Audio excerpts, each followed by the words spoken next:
My grandmother's old rocking chair creaked beneath me as I sat in her farmhouse living room, surrounded by dust motes dancing in the afternoon sunlight. The lawyer, Mr. Patterson, adjusted his wire-rimmed glasses and cleared his throat, preparing to read the will. My Uncle Richard, Aunt Patricia, and their 3 children sat across from me, barely concealing their anticipation. I'm Emily Turner, 32, and until last week, I'd been a mid-level financial analyst at Morgan Stanley. Had been being the operative phrase, the downsizing had come without warning. Now, sitting in my late grandmother's home, I felt like a failure twice over. To my beloved family, Mr. Patterson began, his voice echoing in the sparse room. I, Margaret Rose Turner, being of sound mind. The standard legal preamble washed over us. I noticed my cousin Bethany checking her manicure, while her brother Marcus scrolled through his phone. Only their younger sister Sarah seemed to be paying attention, though her interest appeared more predatory than respectful. Uncle Richard's eyes kept darting to the antique grandfather clock in the corner, a family heirloom worth more than my annual salary. Aunt Patricia's fingers tapped impatiently against her designer handbag. The tension in the room was thick enough to cut with a knife. To my son Richard and his wife Patricia, Mr. Patterson continued, I leave my securities portfolio, valued at approximately $2.1 million. Uncle Richard's face broke into a triumphant smile. Aunt Patricia squeezed his hand, their matching tennis bracelets catching the light. To my grandchildren Bethany, Marcus, and Sarah, I leave my properties in the Hamptons and Martha's Vineyard to be divided equally among them. 3 satisfied smirks. Of course, Grandma's vacation homes would go to them. They'd spend every summer there, while I stayed behind to help her maintain the farm. And to my granddaughter Emily. The room suddenly felt very still. I could feel their eyes on me, waiting to see what scraps had been left for the family disappointment. I leave my farm, including all 200 acres of land and the main house, along with its contents. The silence lasted exactly 3 seconds before Uncle Richard burst out laughing. The farm? That worthless plot of dirt? He wiped tears from his eyes. Oh, Mother, you always did have a sense of humor. Perfect for a failure like you, Emily, Bethany added, her voice dripping with false sympathy. You can play farmer since you couldn't hack it in finance. I sat there, my face burning, as Mr. Patterson continued reading. The farm had been in our family for generations, but its glory days were long past. The fields hadn't been properly worked in years, and the house needed substantial repairs. To my relatives, it was worthless, a burden really. The property taxes alone would be challenging on my savings. There's more, Mr. Patterson said, adjusting his glasses again. Along with the farm, Emily is to receive the contents of Safety Deposit Box 247 at First National Bank, to be opened no earlier than 1 week after this reading. That caught everyone's attention. Uncle Richard's laughter died in his throat. A safety deposit box. Sarah's voice had an edge to it. What's in it? The contents are not specified in the will, Mr. Patterson replied calmly. Now, if you'll all sign these documents. The next hour was a blur of paperwork and barely concealed hostility. As my relatives filed out, each clutching their copies of the will, Uncle Richard paused by my chair. You should sell it to us, he said, trying to sound casual. The farm, will give you a fair price. Save you the hassle of dealing with it. I looked up at him, remembering all the summers I'd spent here with Grandma while his family enjoyed their beach vacations. How she taught me about the land, the history, the old property markers that had been in place since before the Civil War. I think I'll hold on to it for now, I said quietly. His face hardened. Don't be foolish, Emily. What do you know about managing a farm? You can barely manage your own career. The words stung, but something in his tone made me more determined. It's mine now, Uncle Richard. Grandma wanted me to have it. He shrugged, but I caught the flash of anger in his eyes. Your funeral, kid. Don't come crying to us when the property taxes bankrupt you. After they left, I sat alone in the quiet house, listening to the wind whistle through the old windows. Why had Grandma left me the farm? And what was in that safety deposit box we had to wait to open? The next few days were a whirlwind of activity. I moved my things from my small city apartment to the farmhouse, started cataloging repairs needed, and began researching property management. The work helped keep my mind off my recent job loss and the snide remarks from my relatives. Then came the call that would change everything. Ms. Turner? The voice on the phone was professional, clipped. This is Amanda Chen from First National Bank's Property Division. We're updating our records and noticed some irregularities regarding your grandmother's farm. My heart skipped a beat. Irregularities? Yes. Our surveyors were reviewing the original property lines and, well, we found something unusual in the historical records.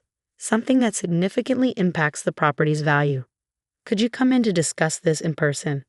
I gripped the phone tighter, remembering Grandma's sly smile whenever she talked about the farm's history. Of course. When? As soon as possible. And Ms. Turner, you might want to bring a lawyer. As I hung up, my eyes drifted to the calendar. The safety deposit box could be opened in 2 days. Somehow, I knew these things were connected. Grandma had always said timing was everything. I looked out the window at the sprawling fields, the old barn, the distant tree line. What secrets had my grandmother hidden in this worthless piece of land? And why did I have a feeling my uncle's sudden interest in buying the property wasn't as innocent as he claimed? Standing in the fading sunlight, surrounded by the creaks and whispers of the old house, I made a decision. Whatever Grandma had left me, whatever truth lay hidden in those property records, I would see this through. After all, she hadn't raised me to back down from a challenge. Tomorrow, I would start making calls to lawyers, to surveyors, to anyone who could help me understand what I'd really inherited. But tonight, I had some research of my own to do, starting with Grandma's old study, where generations of family papers lay waiting in dusty boxes. If Uncle Richard thought I was going to roll over and sell this farm without understanding its true value, he had seriously underestimated both me and my grandmother. The game was just beginning, and I intended to play it through to the end. Little did I know, the revelations waiting in that safety deposit box would shake our family to its core and transform my worthless inheritance into something that would make headlines across the state. 2 days later, I stood in the bank's private viewing room, staring at safety deposit box 247. Mr. Patterson, my grandmother's lawyer, hovered nearby while Amanda Chen from the property division waited by the door. "Are you ready, Miss Turner?" Amanda asked. I nodded, inserting the key with trembling fingers. Inside, I found 3 items: a leather-bound journal, a USB drive, and a yellowed envelope marked Property Records, 1932. "I think you should see this first," Amanda said, pulling out a large folder of her own. "These are the survey records we discovered. Your grandmother's farm sits on what was once the original Northwestern Railway junction." I finished, reading from the 1932 document I just opened. "I know. I found the original plans in her study last night." Amanda's eyes widened. "Then you understand the implications?" I did.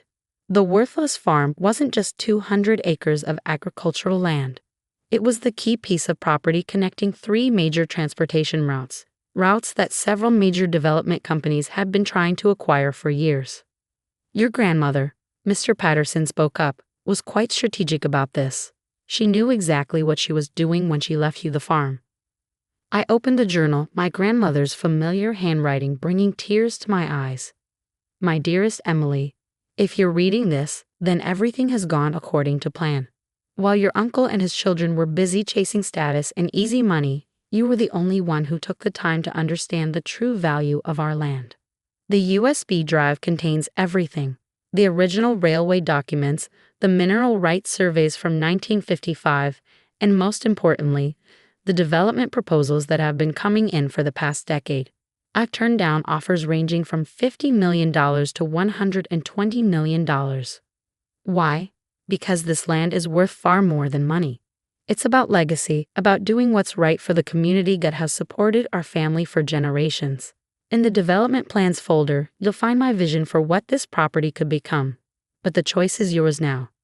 Just remember, timing is everything. And watch out for your uncle. He knows more than he lets on. All my love, Grandma." My phone buzzed. A text from Uncle Richard. "Changed your mind about selling yet? Our offer stands." I smiled, thinking of the property proposals in my hand. "Actually," I typed back, "I have a meeting with Morrison Development Group tomorrow. Seems they're very interested in Grandma's worthless farm." His response came instantly. "Don't you dare sighing annoy. We need to talk." "Yes," I replied, "we certainly do." The next morning, my family stormed into the farmhouse. Uncle Richard's face was purple with rage, Aunt Patricia looked like she'd been crying, and my cousins were uncharacteristically quiet.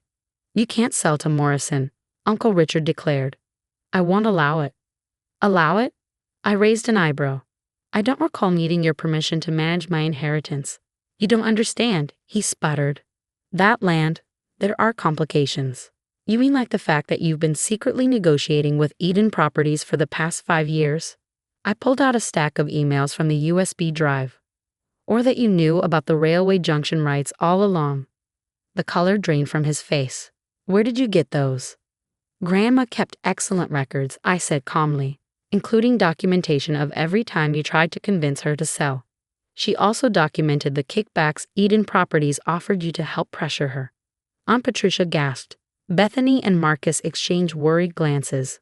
Only Sarah looked thoughtful, as if seeing me in a new light. "That's why you wanted me to sell you the farm so badly," I continued. "Eden Properties promised you a percentage if you could deliver the land within a month of Grandma's death. But that deal expires, let me check, tomorrow." Uncle Richard collapsed into a chair. "You don't know what you're doing, Emily. This is bigger than you."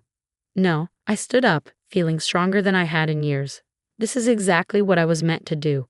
Grandma didn't leave me this farm because I was a failure. She left it to me because she knew I'd understand its true purpose." I walked to the window, looking out at the sprawling acres. "This land isn't just valuable because of its location. It's valuable because of what it could become." I pulled out the development plans my grandmother had drafted. A sustainable community development, affordable housing, a farmer's market, green spaces, a project that could transform this entire region while preserving its character. Morrison Development Group has agreed to partner with us, yes, us, to make it happen. They'll provide the capital and construction expertise, while we maintain controlling interest and oversight. Us. Sarah stepped forward, ignoring her father's glare. "Yes, Grandma left the farm to me, but her vision was always about family and community. I'm establishing a trust to manage the development. Any family member who wants to participate constructively is welcome to join." I turned to face them fully. "So, Uncle Richard, you have a choice. You can either fight me on this and risk exposing your dealings with Eden Properties, or you can be part of something meaningful. Something Grandma would have been proud of." The room was silent for a long moment. Finally, Sarah spoke. "I'm in. This is the kind of project I've always wanted to work on." Slowly, the others began to nod. First Marcus, then Bethany. Even Aunt Patricia looked intrigued. Uncle Richard just sat there, decades of schemes and manipulations crumbling around him. Over the next year, our worthless farm transformed. The old railway junction became a transportation hub for the new community. The fields bloomed with community gardens. The barn was restored as an event space. Even the farmhouse found new life as the development's welcome center. Uncle Richard eventually came around, though our relationship would never be the same. The others threw themselves into various aspects of the project. Sarah managing community relations, Marcus handling technology integration, and Bethany surprisingly skilled at marketing the sustainable lifestyle concept. On the day of the grand opening, I sat in Grandma's rocking chair, now restored and placed in the welcome center, watching families explore their new community. A young girl ran past, clutching a fresh tomato from the gardens. Her mother followed, calling out thanks to the master gardener who'd helped them plant their first vegetables. I opened Grandma's journal again, smiling at a passage I'd read countless times. "The true value of land isn't in its price tag, but in its potential to nurture and grow community. Money comes and goes, but legacy, real legacy, is about the lives you touch and the future you help build." My phone buzzed with a message from Sarah. "Just got another award nomination for Sustainable Community Development. Grandma would have loved this." Yes, she would have. Because she knew all along that this worthless farm was actually priceless. Not for its monetary value, but for its power to heal our family and build something lasting. As I watch our community grow, I often think about that while reading, about my relatives' laughter and scorn.